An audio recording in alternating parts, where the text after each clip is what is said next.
Bonjour et bienvenue dans cette vidéo avec Thierry. Bonjour Thierry Bonjour Angélique.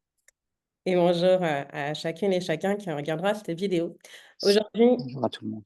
on est dans une vidéo témoignage euh, que j'ai envie d'appeler du deuil à la paix intérieure.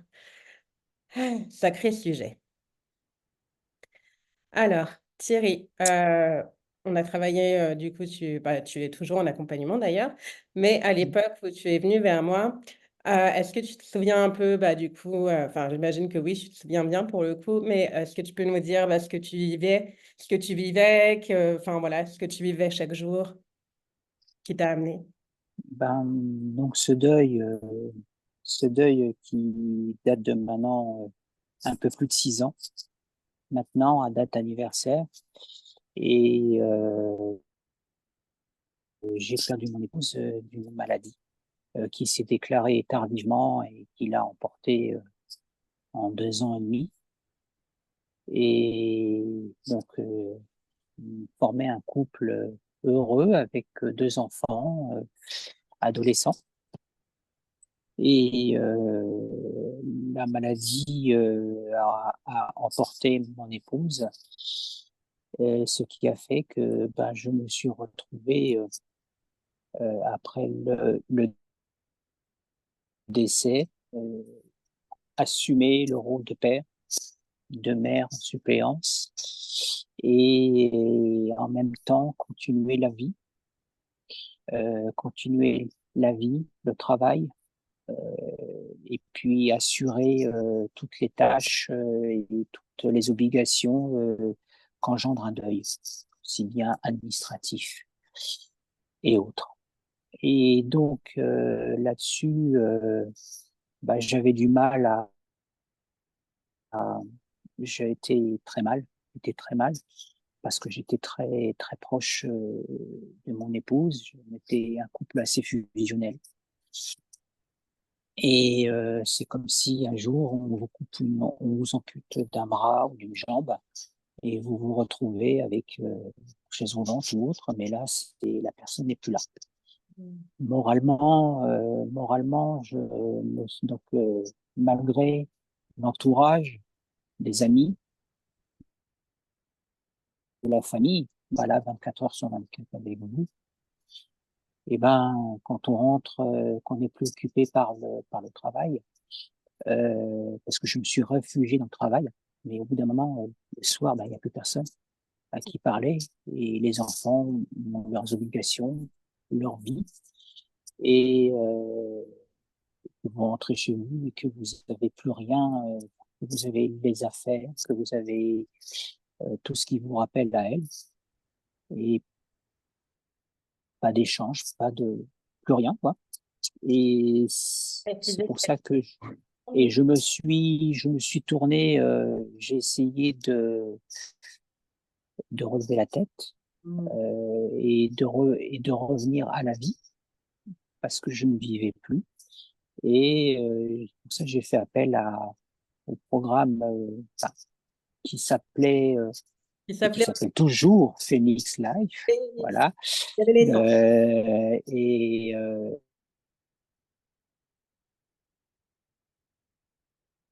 Alors, ça bug un petit peu, mais on va rester en ligne. C'est la joie du direct.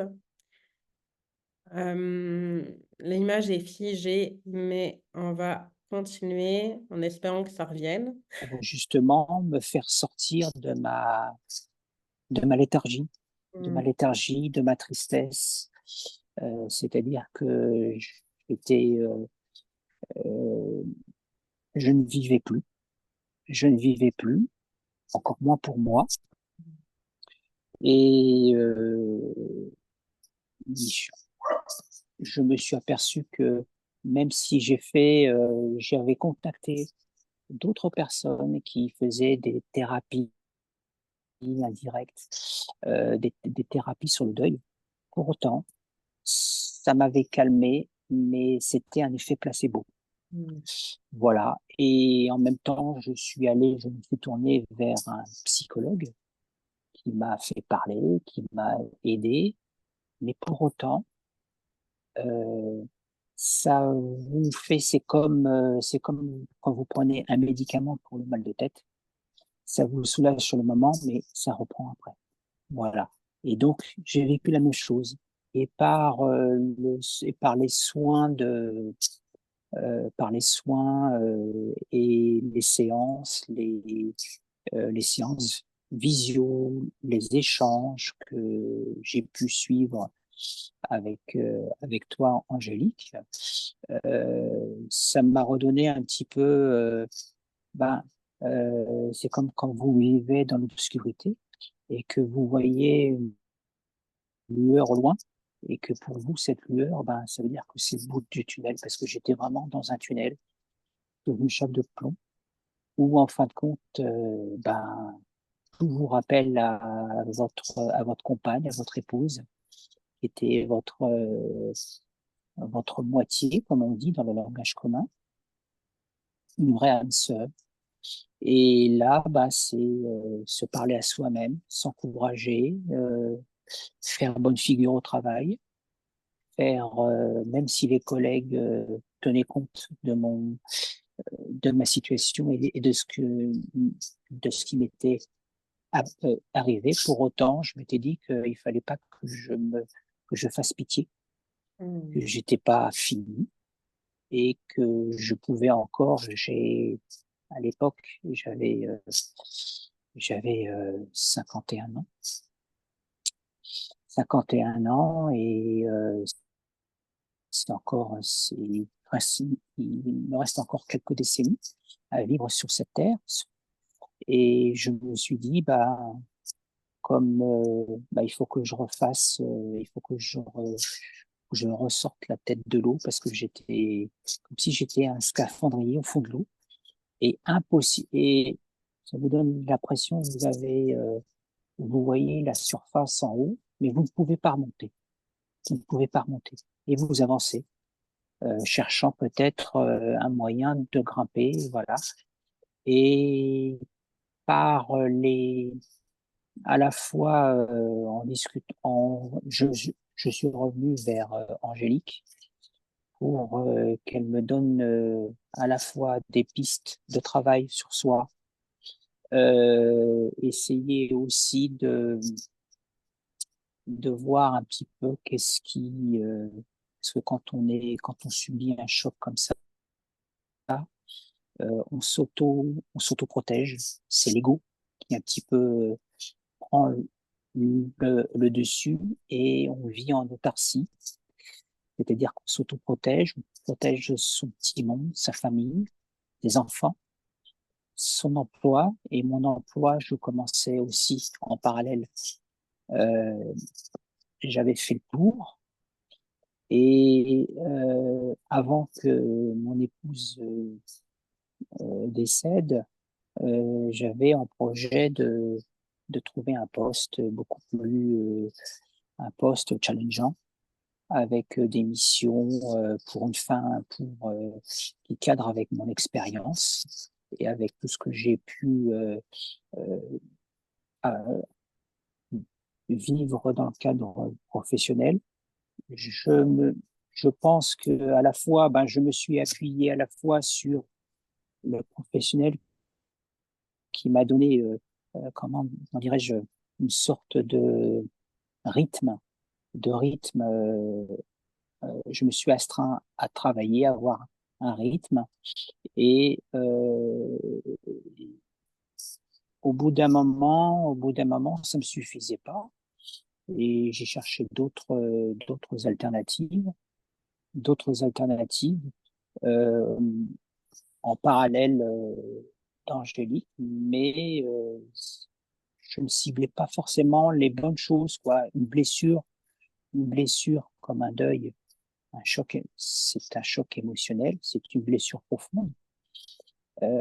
C'est-à-dire, on ressent un petit peu une blessure d'abandon et, et on peut être jovial avec son entourage, mais quand on se retrouve seul et qu'on repense plus personne pour aller en vacances, plus personne pour aller faire les courses, pour prendre les décisions pour les enfants, et j'en passe. Et voilà, et les fêtes de Noël, les autres fêtes, les anniversaires, ben, on se retrouve bien seul avec soi-même. Et donc, Angélique, que j'avais contactée, a, a bien compris un petit peu le choc que j'ai eu. Et par le Phoenix Life, d'ailleurs, lorsque je lui avais parlé au début, je lui avais donné un petit peu, je lui avais fait une sorte de petit recueil de ce que je voulais atteindre, notamment, et une à deux chansons d'un chanteur français. Oui. Et je lui disais, voilà, c'est comme je voudrais, maintenant que j'ai plus rien du point de vue humain, ben je voudrais renaître de mes cendres et reconstruire ma vie tel un phénix. Donc c'est pour ça. Bon, peut-être qu'Angélique s'en Oui, est inspirée, vraiment. ou association d'idées, voilà. Absolument. Et après, je me suis prêté au jeu, et puis ben, les affinités faisant, l'osmose faisant sur les compréhensions, sa compréhension de mes blocages, de mes défenses, qui sont générés par l'ego, ont fait que ben, cet ego, lui, il vous protège, il vous maintient dans un confort artificiel, et je serais tenté de dire 3 à 4 ans après, parce que je suis revenu vers Angélique ensuite, deux, deux, 2 bonnes années, 2, 3 années Oui, après. ouais. Et, et ponctuellement, je faisais, je continuais ma thérapie, ma thérapie, mais je voyais bien que ça me nourrissait plus, quoi. C'est-à-dire que c'est comme vous avez des béquilles, mais que pour autant, cette rééducation, eh ben, vous n'êtes pas encore apte à, à, à vous donner, à avoir l'envie de marcher sans les béquilles. Et le fait d'avoir repris contact avec Angélique, elle a pu cibler mes attentes, elle a pu cibler mes blocages, parce que on génère des peurs, quoi, un petit peu intérieurement. L'ego étant là, on se recroqueville sur soi-même, on ne vit plus. On ne vit plus pour soi. On ne vit plus pour soi, c'est-à-dire que je vivais pour les autres. Et moi, je m'accordais des miettes. Et au bout d'un moment, eh ben, quand on reprend du poil de la bête, qu'on veut reconstruire sa vie dans tous les domaines, eh ben, il s'avère que à un moment donné, j'ai eu une opportunité qui date de l'été dernier, pardon. Et ben, j'ai une unité professionnelle qui m'a remis en selle et qui répondait à mes attentes au niveau projet professionnel. Et là-dessus, en même temps, poste challengeant, d'encadrement, avec beaucoup de missions diverses et variées, mais que ça vous donne du mordant, ça vous donne du mordant, et ça vous rouvre à la vie, ça vous rouvre à la vie. Et Angélique a vu ça aussi, et ponctuellement après, ben, elle m'avait proposé un petit programme de suivi qui m'a permis de d'abandonner les béquilles, pour reprendre l'expression que je prenais, et de continuer maintenant que j'ai atteint cette reconstruction professionnelle. que je consolide. Maintenant, je fais pareil pour refaire ma vie, sans trop rentrer dans les détails, euh, refaire, parce que quand on subit un choc comme ça, ben, les vrais amis, on les compte.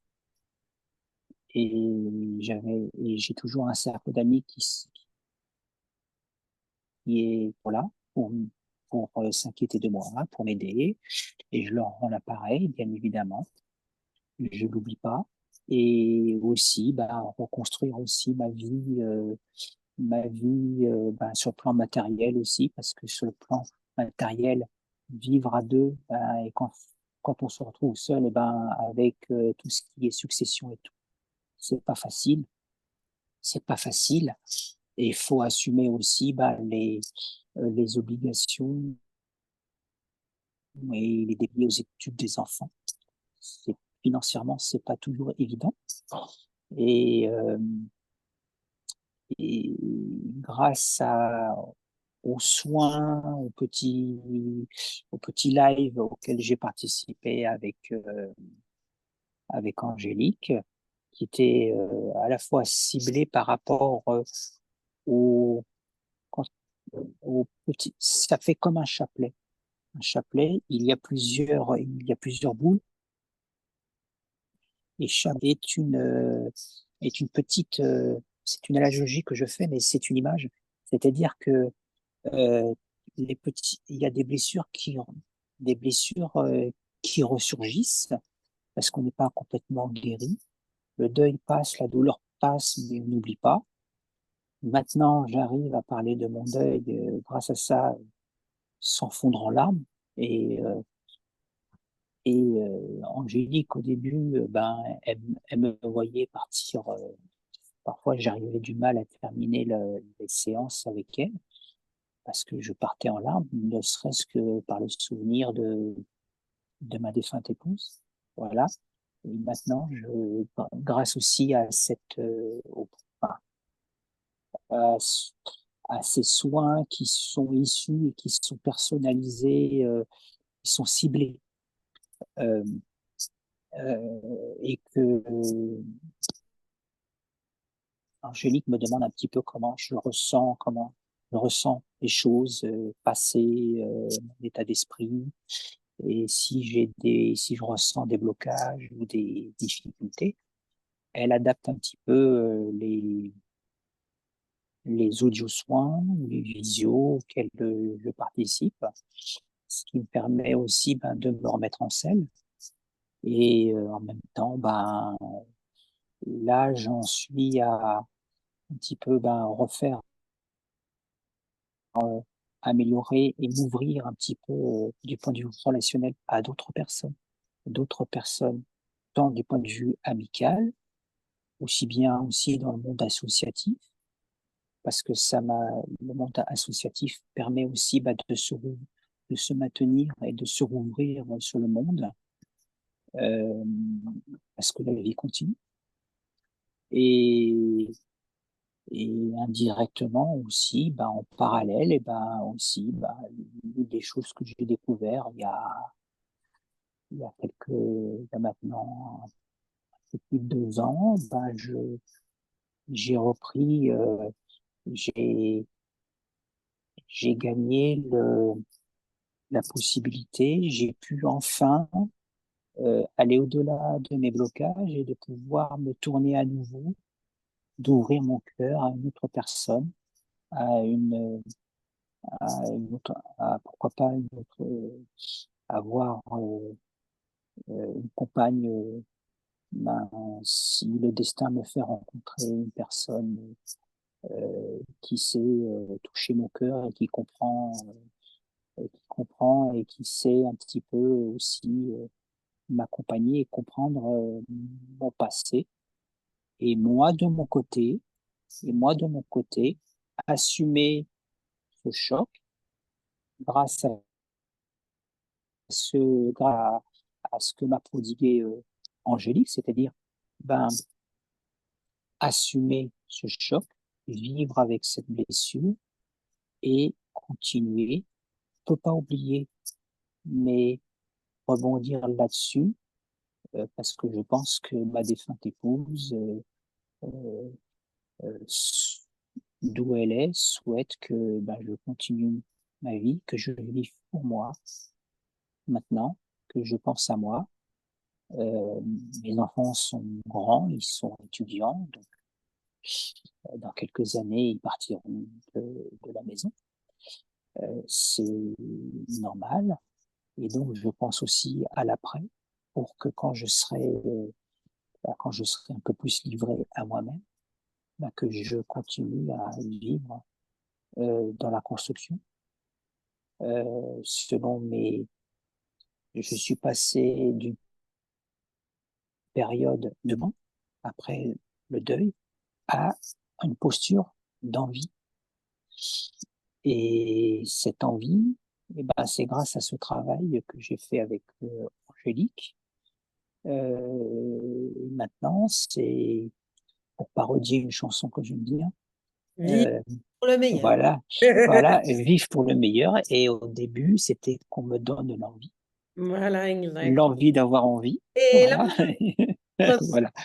Mais bon, je pense très très belle conclusion en tout que cas. les personnes reconnaîtront l'interprète, bien évidemment, nationalement connu. Voilà. Voilà ce que je peux dire en substance sur mon parcours. Et maintenant, j'essaye aussi tout progrès. J'essaye aussi d'être en gratitude, aussi bien avec mes aspirations, dans le cadre de mes aspirations de ma profession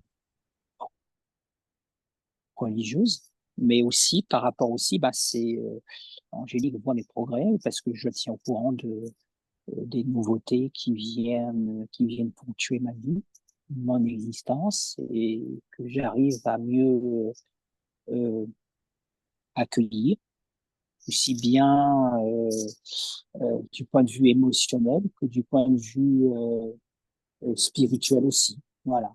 C'est-à-dire que la vie continue et il faut que maintenant, je me suis un peu armé, le scaphandrier, maintenant, il est passé au tuba. Je dis pas encore que que j'ai la tête hors de l'eau complètement. Non, ce serait mentir. Mais je peux maintenant prendre de l'oxygène en surface. Voilà. Bravo, en tout cas, pour rebondir, je vais rebondir un petit peu sur ce que tu as pu partager, mais j'ai juste une question pour préciser du coup l'âge de tes enfants. Ils avaient quel âge au moment où du coup, ton épouse Eh ben, mon fils avait 18 ans et ma fille avait 15 ans. Donc, je pense que c'est important pour les gens qui vont nous écouter. Voilà, donc Voilà, et pour des adolescents, voilà. c'est pas évident. Ça veut pas dire que pour des enfants en bas âge, c'est plus facile. Non, non, non, D'accord. non. Mais ils ont eu pleine conscience du choc aussi, et ils ont été affectés aussi différemment de moi. Et bon, il faut aussi tenir, il faut être solide pour aussi, être à leur côté, et continuer le rôle de parent. Voilà. En tout cas, oui, pour rebondir sur ce que tu disais, c'est le but de l'accompagnement, c'est vraiment de pouvoir accompagner du coup dans toutes les sphères. Là, on a parlé justement de ta reconstruction au niveau professionnel, au niveau relationnel, maintenant au niveau amoureux. Donc, Et puis, il y a aussi le volet matériel voilà, et tu parlais du qui côté intervient aussi, oui. euh, Oui, accompagner sur la sphère globale de la vie, quoi, parce qu'un choc émotionnel vient nous ébranler dans toutes les sphères, en fait, pas juste, enfin, de fait, ça impacte. oui. Et puis aussi, petite chose que je pourrais rajouter aussi, un choc comme ça ébranle quand même aussi au niveau de, euh, de ses croyances religieuses. Au départ, Euh, je le dis honnêtement, j'ai été en colère. J'étais en colère de ça et je me suis réconcilié, j'ai accepté. Et avec cette acceptation aussi, bah, le fait que ça donnait un déclic, ça m'a permis d'avoir un déclic pour voir les choses autrement. Mhm. C'est-à-dire que j'avais plus les œillères, voilà. Mais j'étais nourri par la colère, par la tristesse, par la monotonie, par le vide. Voilà, Et je finis voilà, sur quelque chose aussi dont tu as et pas mal voilà parlé. ce que je peux dire. C'est en fait le fait que un deuil, c'est jamais linéaire. C'est-à-dire que ça peut être très difficile sur le moment. Effectivement, de fait, c'est très difficile sur le moment, puis il y a des périodes. Tu as parlé, tu vois, de reconstruction professionnelle, qu'à un moment donné, il y a 2 ans, tu avais eu aussi un renouveau dans ta vie amoureuse, etc. Et du coup, sont pas complètement sortis la tête de l'eau, mais c'est normal, c'est des phases en fait. Il y a des phases où ça va mieux, des phases où ça redescend et c'est OK et ça fait partie du processus du deuil. Donc, je voulais vraiment pouvoir le partager aussi tant à toi que aux spectateurs, spectatrices. C'est vraiment un processus complètement humain. Et donc, c'est ça, vous affolez pas si à un moment donné ça redescend, c'est que en fait, il y a quelque chose qui vient guérir plus en profondeur peut-être. Et du coup, derrière, il y aura aussi une remontée de fait. Et voilà, en tout cas, merci pour ton témoignage, Thierry. Et puis, avec joie de continuer avec toi et puis de devoir vraiment de voir tes renaissances au fur et à mesure, c'est beau. Et il y en a eu, donc Oui, on tient oui, à te féliciter, vraiment, tu as fait un sacré chemin. Donc voilà, du deuil à la paix intérieure. ah Go, oui, maintenant c'est plus merci. facile d'en parler aussi, de témoigner que bon, comme quoi ça peut être, là c'était un deuil. Dans mon cas, c'est un deuil. Ça peut être un choc lié à un accident professionnel. Je ne sais pas. Ça peut être aussi lié aussi à euh, un problème de santé qui fait perdre Oui, oui. santé, dépression. Voilà, c'est toutes ces situations-là, ces accidents de vie qui peuvent, qui nous amènent à se remettre en question, en question, et puis ça change la vie de tout, tout, tout. Voilà. Il faut justement rouvrir les portes parce que on se retrouve cloisonné. Voilà. On se retrouve à la fois, même si on est entouré, on se retrouve. Ce que je peux dire, c'est que on a beau être entouré, même avec des amis et tout, mais il y a des moments où on se retrouve, on se sent quand même seul. Parce que on se dit, ben, ils peuvent pas comprendre forcément l'absence d'une personne à côté de soi avec qui on était fusionnel. Voilà, voilà, voilà. Et puis bon bah, il faut que pour parodier le nom de ton programme, c'est le phénix, c'est revenir, renaître. Et puis bah, je pense que bah, on redemande, je recommence ça permet de recommencer une deuxième vie. Voilà. Complètement, je le dis du coup souvent, puis je finirai là-dessus, c'est que ces chocs émotionnels, que ce soit des décès, des maladies, des grosses séparations, sont là aussi pour amener Bah, aussi plus de sens en fait et questionne le sens de la vie et peut donner un mais sens. en fin de compte aussi, ce que je peux dire, c'est que bon, bah, euh, dans mon cas, c'était un deuil, mais aussi un divorce, une séparation.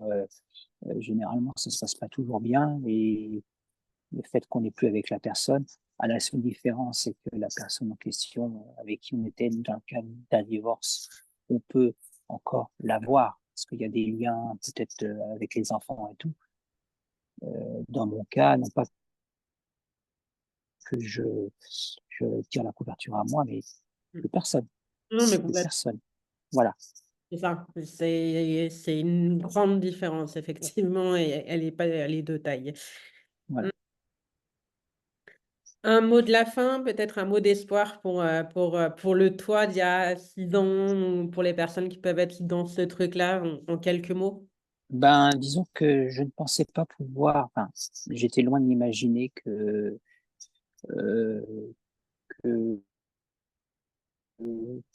je pensais que passer par les moyens conventionnels de d'une thérapie chez un professionnel, un un thérapeute, du type un psychologue, était suffisant, mais en fin de compte, ça aide, mais Mmh. c'est pas forcément ciblé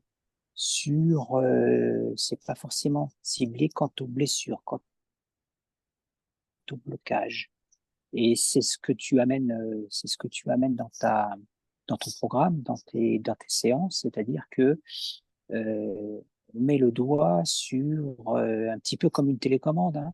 On met Mmh. sur le doigt sur les blessures et qui dit blessure dit blocage et donc forcément, il faut trouver la clé et c'est un travail aussi sur soi, en continu, il faut aussi travailler, se concentrer et puis s'accorder des moments à soi et penser à soi.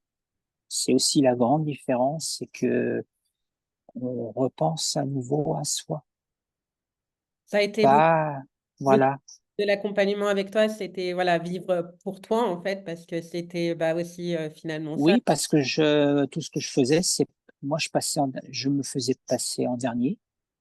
Je faisais les choses une fois que tout était verrouillé, tout était OK, mais en fin de compte, bah, j'étais toujours dans, heu, comment dirais-je? L'appréhension du futur et j'ai connu aussi ce que c'est, j'ai appris à connaître, à travailler sur moi pour le lâcher prise aussi.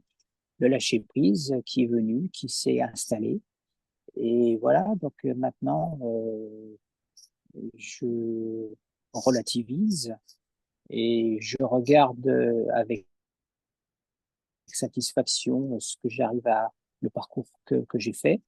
C'est comme un petit peu, c'est des petites graines que l'on a semées et ben, maintenant j'en fais la La récolte.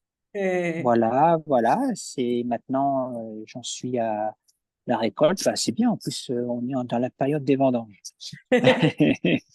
Voilà, mais sur cette analogie, je pense qu'il faut passer par là. Après, il faut aussi une ouverture d'esprit, mais il faut faire aussi, il faut instaurer aussi une confiance avec, avec, le le consultant. mmh. Voilà et c'est cette confiance qui fait que, ben, aussi, ben, on avance et on marque les points et puis, ben, voilà, voilà, petit à petit, on sort la tête de l'eau. Mais justement, merci pour ta confiance Thierry, merci pour ton témoignage. Ben, c'est moi. Merci à toutes et à tous et puis, avec joie en tout cas. À bientôt. Je vais,